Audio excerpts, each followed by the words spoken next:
The entire point of this project is kind of mix flash magic with real photography. So the first thing we did, obviously, is we went through and we traced out our hands. And now what we need to do is introduce some more kind of flash things.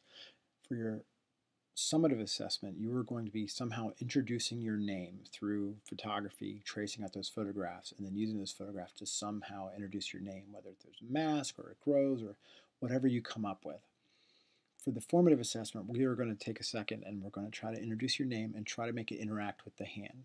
So obviously the simple thing would be to make it look like it's crumpling up or make it look like the hand's releasing it. So we're going to do that together. I obviously made a brand new layer.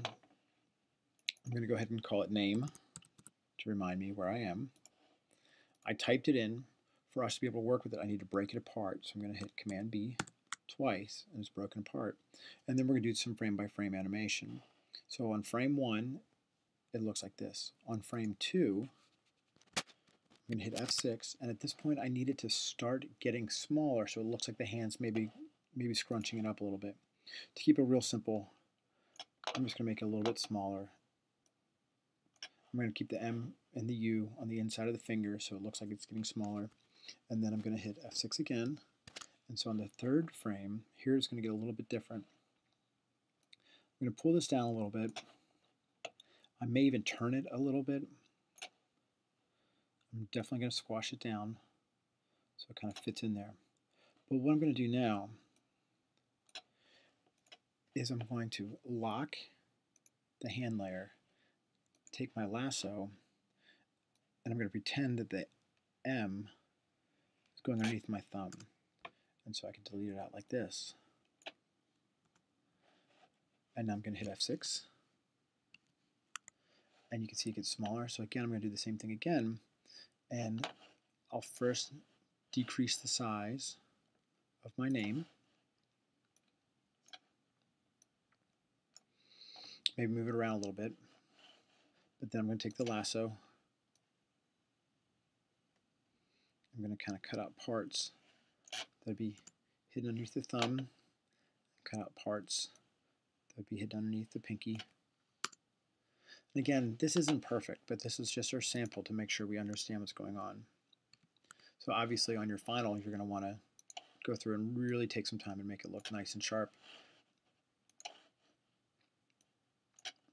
So just cut a little bit more here and there.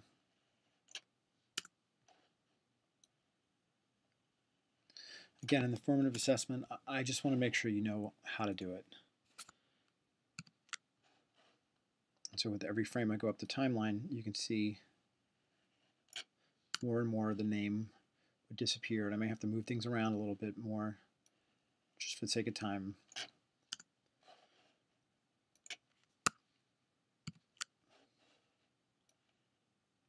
At this point, really, the whole thing would be inside the fingers. So it kind of look like this. And you can see there's a couple spots, like right here, where this could probably go away.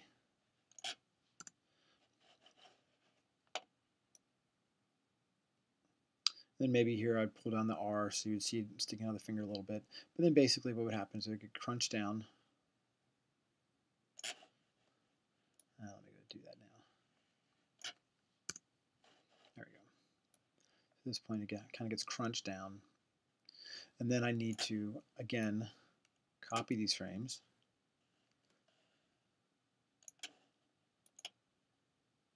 Paste the frames.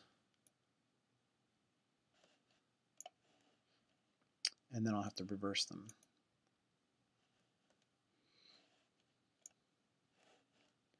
And then we have to line them up.